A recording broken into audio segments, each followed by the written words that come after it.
India పైన కుట్రలు పన్నుతూ ఒంటరి చేయాలనేటువంటి ఒక ఆలోచనతో ఉంది చైనా. ఇప్పటికే సౌత్ ఏషియాలో బలం పెంచుకుంటూ ముందుకు వెళ్తోంది. ఇండియా పాకిస్తాన్ యుద్ధంలో కూడా పాకిస్తాన్కి మిసైల్ని పంపించి ఆర్మీ పర్సనల్స్ పంపించి భారత్ పైన యుద్ధానికి దిగింది చైనా. అయితే స్ట్రింగ్ ఆఫ్ పెరల్స్ పేరుతో మరో కొత్త ప్రాజెక్టుకి తెరలేపింది చైనా. సౌత్ ఏషియాలో బలం పెంచుకునేందుకు ప్రయత్నం చేస్తోంది. ఇండియన్ ఓషన్లో హిందూ మహాసముద్రంలో నేవల్ బేస్ కమర్షియల్ పోర్ట్లోనే నిర్మిస్తోంది. చైనాకి అటు పాకిస్తాన్ కూడా పెద్ద ఎత్తున రుణపడిపోవడంతో చైనాకు పాకిస్తాన్ చాలా పెద్ద ఎత్తున మార్టిగేజ్ చేసి తమ యొక్క ఆస్తులను మొత్తాన్ని చైనా దగ్గర కూడబెట్టేసుకొని యుద్ధ సామాగ్రిని కొనుగోలు చేసింది పాకిస్తాన్. ఈ నేపథ్యంలో చైనా దగ్గర ఉన్నటువంటి చాలా విలువైన ఆస్తుల్లో పాకిస్తాన్లో కొన్నటువంటి కొన్ని ఆస్తులు కూడా ఉన్నాయి. పాకిస్తాన్లో గ్వాదర్ పోర్ట్ నిర్మిస్తోంది చైనా. 99 ఏళ్ల లీజ్కి శ్రీలంకలోని హంబస్ టోటా పోర్ట్ని కూడా కైవసం చేసుకుంది. ఇక మరోవైపుగా ఇది అంతా కూడా ఇండియాకి పెద్ద సవాల్గా మారింది. ఒకవైపు చైనా పాకిస్తాన్లో అడుగు పెడుతోంది, శ్రీలంకలో అడుగు పెడుతోంది.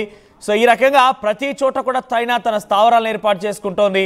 ఆయా ప్రాంతాల్లో చైనా పెద్ద ఎత్తున అక్కడి దేశాలని అధిరోహించి అక్కడ ఉన్నటువంటి కొన్ని విలువైనటువంటి ఆస్తులను లీజ్కి తీసుకొని మరి అక్కడ ఏర్పాటు చేయడమా, లేకుంటే మార్టిగేజ్ చేసుకొని ఇక్కడ ఏర్పాటు చేయడమా, ఏదో రకమైనటువంటి ప్రయత్నాలతో సౌత్ ఏషియాలో చైనా తమ స్థావరాలను ఏర్పాటు చేసుకునేందుకు బలాన్ని పెంచుకునేందుకు ప్రయత్నం చేస్తోంది. ఇక నేపాల్లో కూడా ఇటువంటి ప్రయత్నం జరుగుతోంది. నేపాల్లో కూడా పెద్ద ఎత్తున చైనా ప్రాజెక్టులు ఏర్పాటు చేస్తోంది. నేపాల్లోని పోఖారా అనేటువంటి ఎయిర్పోర్ట్ని నిర్మిస్తోంది చైనా. ఇక మాల్దీవ్స్లో కూడా ఇదే పరిస్థితి కొనసాగుతోంది. క్రమంగా చైనా బంగ్లాదేశ్ వైపుగా, అంటే బంగ్లాదేశ్ కూడా చైనాకి చేజిక్కిపోతోంది. బంగ్లాదేశ్ కూడా చైనా వశము కాబోతోంది. బంగ్లాదేశ్లో కూడా భారీగా ప్రాజెక్టుల నిర్మాణం కోసం చైనా ప్రయత్నం చేస్తోంది. బంగ్లాదేశ్లో బెల్ట్ అండ్ రోడ్ ఇనిషియేటివ్ కింద ప్రాజెక్టులు చేస్తోంది. ఇక చతోగ్రామ్ మోంగ్లా సీ పోర్ట్లను నిర్మిస్తోంది బంగ్లాదేశ్లో చైనా. ఇక బంగ్లాదేశ్లో ఫస్ట్ సబ్మెరైన్ బేస్ని కూడా చైనా నిర్మించి తలబెట్టబోతోంది. బంగ్లాదేశ్, పాకిస్తాన్, ఆ తర్వాత శ్రీలంక, నేపాల్, 4 భారత్ చుట్టూ ఉండేటువంటి 4 ఫ్రంటియర్స్లో కూడా చైనా స్థావరాలను ఏర్పాటు చేసే ప్రయత్నం చేస్తుంది. అక్కడ మార్టిగేజ్ చేసుకోవడమా, లేదంటే లీజ్ తీసుకోవడం, ఏర్పాట్లు చేయడమా, ఏదో రకమైన ప్రయత్నాలతో చైనా విస్తరిస్తూనే ఉంది. భారత్ని ఒంటరి చేసే ప్రయత్నంలో చైనా అక్కడక్కడ ఇటువంటి ఏర్పాట్లు చేస్తూనే ఉంది. మరి చైనాని భారత్ ఏ రకంగా దింపికొడుతుందో చూడాల్సిన అవసరం అయితే ఉంది. దీనిపై మరిన్ని అప్డేట్స్తో మా ప్రతినిధి మధు సిద్ధంగా ఉన్నారు. మధు, సో చైనా ఎక్కడ చూసినా కూడా తన స్టాంపింగ్ వేస్తూ వెళ్తోంది. మన భారతదేశానికి సంబంధించినటువంటి ఫ్రంటియర్స్గా ఉన్నటువంటి నేపాల్, పాకిస్తాన్, తర్వాత బంగ్లాదేశ్, ఈ తర్వాత శ్రీలంక, 4 చోట్ల 4 వైపులా నలువైపులా కూడా భారత్ని చుట్టుముట్టే విధంగా అక్కడక్కడ ఏర్పాట్లు చేస్తోంది. లీజ్ తీసుకుంటోంది, లేదంటే కనుక మార్టిగేజ్ చేసుకొని అక్కడ ఏర్పాట్లు చేస్తోంది. ఎలా చూడాలి? ఎగ్జాక్ట్లీ సౌత్ ఏషియా రీజన్ లో బలపడాలని చైనా భావిస్తా ఉంది. ఇదంతా కూడా వ్యూహాత్మకమైనటువంటి నిర్ణయాలుగా కనిపిస్తా ఉన్నాయి. గతంలో కూడా చైనాలో దీనిపైన చర్చ జరిగింది. ఫ్యూచర్ లో ఒక దేశం మరొక దేశం పైన డైరెక్ట్ గా ప్రత్యక్షంగా దాడికి పాల్పడేటువంటి పరిస్థితులు ఫ్యూచర్ లో ఉండకపోవచ్చు. దాంట్లో భాగంగానే వ్యూహాత్మకంగా, అంటే ఆర్థిక సంబంధాలను తర్వాత ఇతర దేశాలతో బలపరుచుకుంటూ వారికి ప్రత్యర్థి దేశమైనటువంటి ఏ దేశాలు ఉన్నాయో దానిపైన ఇలా వ్యూహాత్మకమైనటువంటి నిర్ణయాలు తీసుకుంటూ ముందుకు పోతారు.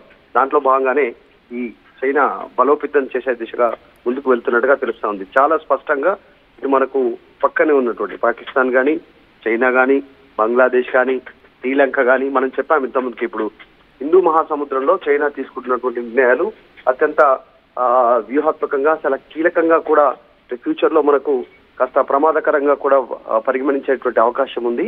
ఇప్పటికే సముద్ర జలాల్లో నెక్లెస్ రోడ్ అనేటువంటి ఒక నెక్లెస్ లాంటి ఒక ప్రాంతాన్ని కలుపుతూ దీవులను, మాల్దీవులను, శ్రీలంకతో లీజ్ తీసుకున్నటువంటి భూములను ఆ జలాల్లో బాగా వేయడము, ఈ రకంగా చిన్న చిన్న దీవుల్లో వారి నేవీ తర్వాత పోర్టులను, అక్కడ స్థావరాలను, ఆర్మీ స్థావరాలను నిర్మించినటువంటి ప్రయత్నం చేస్తా ఉంది చైనా. చాలా రోజుల నుంచి ఈ వ్యూహాత్మకంగా ముందుకు వెళ్తా ఉన్నటువంటి పరిస్థితి కనిపిస్తా ఉంది. ఇంకా ముఖ్యంగా భారత్ని నిలవరించాలనేటువంటి ఏకైక కారణమే చైనాలో కనిపిస్తున్నట్టుగా కనిపిస్తా ఉంది.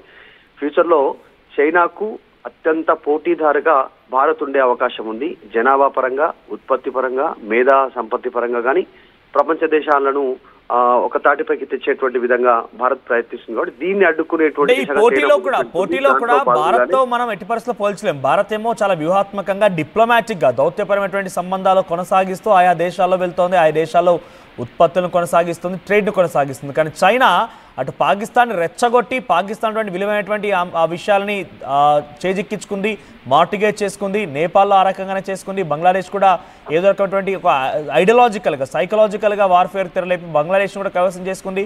ఈ రకంగా ఎక్కడెక్కడైతే వాళ్ళ స్థితిగతులు బాగా లేకుండా ఉంటాయో అక్కడికి వెళ్ళిపోయి చైనా పాగా వేసే ప్రయత్నం చేస్తోంది. అంటే ఇది డిప్లొమాటిక్గా మనం చూడలేం.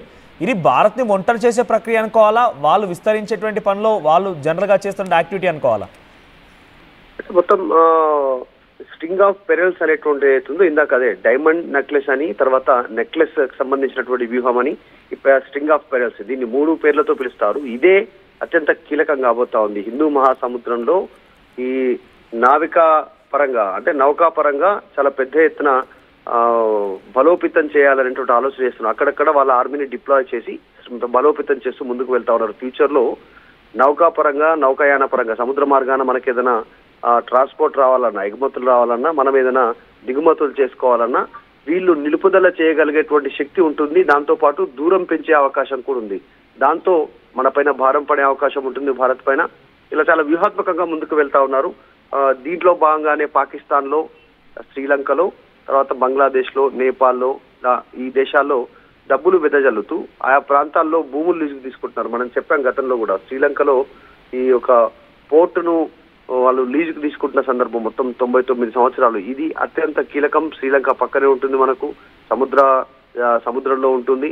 ముఖ్యంగా ఆ ప్రాంతాన్ని లీజుకు తీసుకోవడం వెనుక చైనాకు ఒక రకమైనటువంటి వ్యాపార బుద్ధితో పాటు కుట్ర బుద్ధి కూడా. అసలు చైనా ఎటువైపు ఉంటుంది, శ్రీలంక ఎటువైపు ఉంటుంది, మొత్తం భారత్ కింది స్థానంలో, భారత్ కింద ఉంటుంది చైనా. అయినా కూడా ఈ ప్రాంతంలో లీజుకు తీసుకోవడం, వారికి ఆర్థికంగా సాయం చేయడం కదా వేరే కుట్ర ఉంది. ఆర్థికంగా భారత్ ను నిర్వీర్యపరిచేలా, రేపు ఫ్యూచర్ లో రవాణా పరంగా ఇబ్బంది పెట్టేలాంటి కార్యక్రమాలను చేసే అవకాశం ఉంటుంది ఫ్యూచర్ లో. అందులో భాగంగానే ప్రస్తుతం మొత్తం ఈ స్ట్రింగ్ ఆఫ్ పెరల్స్ పేరిట మొత్తం చిన్న దీవులను లీజుకు తీసుకోవడము, సంవత్సరాల పాటుగా ఆర్థికంగా ఆ దేశాలకు సహాయం చేయడం, అక్కడ వారిని ఆర్మీని డిప్లాయ్ చేయడము, అక్కడ నావికా సిబ్బందిని ఏర్పాటు చేయడం. భారత్ ని ఒంటరి చేసే క్రమంలో తనతో పాటుగా సరిసమానంగా పోటీ పడుతోంది. అవసరమైతే అధిగమించే అవకాశం కూడా ఉంది. కాబట్టి భారత్ ని ఢీకొట్టే ప్రయత్నంలో భాగంగానే ఈ చుట్టూ ఉన్నటువంటి 4 దేశాలని, భారత్ ని చుట్టుముట్టేటువంటి 4 దేశాలని ఆక్రమించే పనిలో అక్కడ కొన్ని ఏర్పాట్లు చేస్తోందా, లేదంటే కేవలం విస్తరించడం కోసమే చైనా వెళ్తోంది అనుకోవాలి? అంటే ఇది ఇండియా టార్గెట్ గానే జరుగుతోందా? అంటే ఆల్రెడీ చైనా ప్రపంచానికి పెద్ద ఎత్తున ఎక్స్పోర్ట్ చేస్తా ఉంది. నిజంగా ఈ ప్రస్తుతం జరుగుతున్న పరిణామాలు ఇండియాను నిలువరించే ప్రయత్నంలో బాగానే జరుగుతా ఉన్నాయి, దాంట్లో ఎలాంటి డౌట్ లేదు.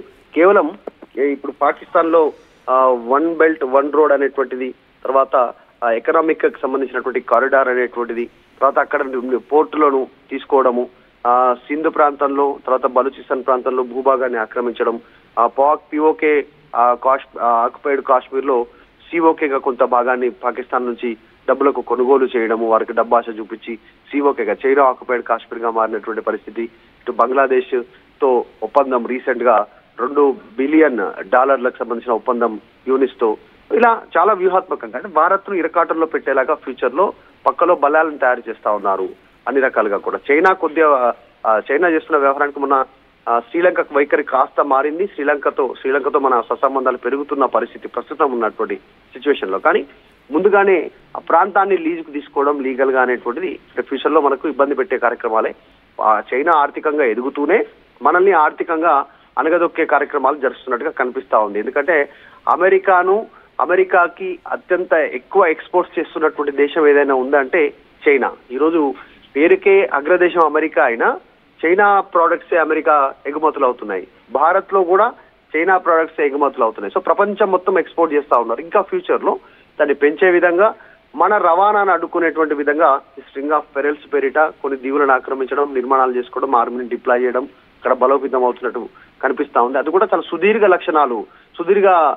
లక్ష్యం కనిపిస్తా ఉంది. 99 సంవత్సరాలు లీజుకు తీసుకుంటున్నారంటే దాని లక్ష్యం వేరే ఉంది. చైనా ప్రాజెక్ట్ ఒకటి ఇప్పటికే ఒక డీకోడ్ చేశారు అమెరికా కానీ భారత్ కానీ. 2049 లోపల అత్యంత ప్రభావవంతమైనటువంటి దేశంగా ఎదగాలనేటువంటి చైనా ఒక టార్గెట్ పెట్టుకుంది. దాంట్లో భాగంగా ఈ కార్యక్రమాలు చేస్తున్నట్టుగా గుర్తించారు ప్రపంచంలో ఉన్నటువంటి కొంతమంది ఈ ఆర్థికవేత్తలు కానీ ఫ్యూచర్ ని గుర్తించేటువంటి వారు. రైట్ మధు. సో మొత్తం మీద భారత్ చైనాతో పోటీ పడుతోంది. చైనాని అధిగమించే అవకాశం కూడా ఉంది. ఏ స్థాయిలో అయితే చైనా ఉత్పత్తులు చేస్తోందో దానికి మించేటువంటి ఉత్పత్తులను కూడా భారత్ చేయడానికి సిద్ధంగా ఉంది. కాబట్టి భారత్ని నివారించేటువంటి ప్రయత్నంలో భాగంగా మన దేశం చుట్టినటువంటి పాకిస్తాన్తో, నేపాల్తో, బంగ్లాదేశ్, శ్రీలంక లాంటి ప్రాంతాల్లో అక్కడెక్కడి స్థితిగతులని, అంటే శ్రీలంక ఆర్థికంగా దెబ్బతీసింది, పాకిస్తాన్కి మొన్న యుద్ధం చేద్దామంటే కనీసం మిసైల్స్ లేవు, బంగ్లాదేశ్లో అక్కడి పరిస్థితులు బాగాలేవు, నేపాల్ సంగతి మీకు తెలిసిందే. సో ఈ నేపథ్యంలో అక్కడక్కడ ఆర్థిక స్థితిగతులను అక్కడటువంటి ఎమోషనల్ యాంగిల్స్ని గ్రాబ్ చేసి చైనా ఆయా ప్రాంతాలకు వెళ్ళిపోయి నిర్మాణాలు చేపట్టడాలు, అక్కడ కొన్ని స్థావరాలు ఏర్పాటు చేసుకునేటువంటి ప్రయత్నాలు చేస్తూ భారత్ని నిలువరించే ప్రయత్నం చేస్తుంది. అంటే చుట్టుముట్టు మన దేశాల చుట్టూ కూడా ఎక్కడో చోట చైనాకు సంబంధించి స్థావరాలు ఉండాల్సిందే, చైనాకు సంబంధించి నిర్మాణాలు ఉండాల్సిందే. ఇటువంటి ప్రయత్నంలో భాగంగా ముందుకు వెళ్తోంది. అంటే చైనా ఒక కుట్రలు కుయుక్తులు పన్నుతోంది భారత్ పైన మాత్రం చాలా క్లియర్గా అర్థమవుతోంది.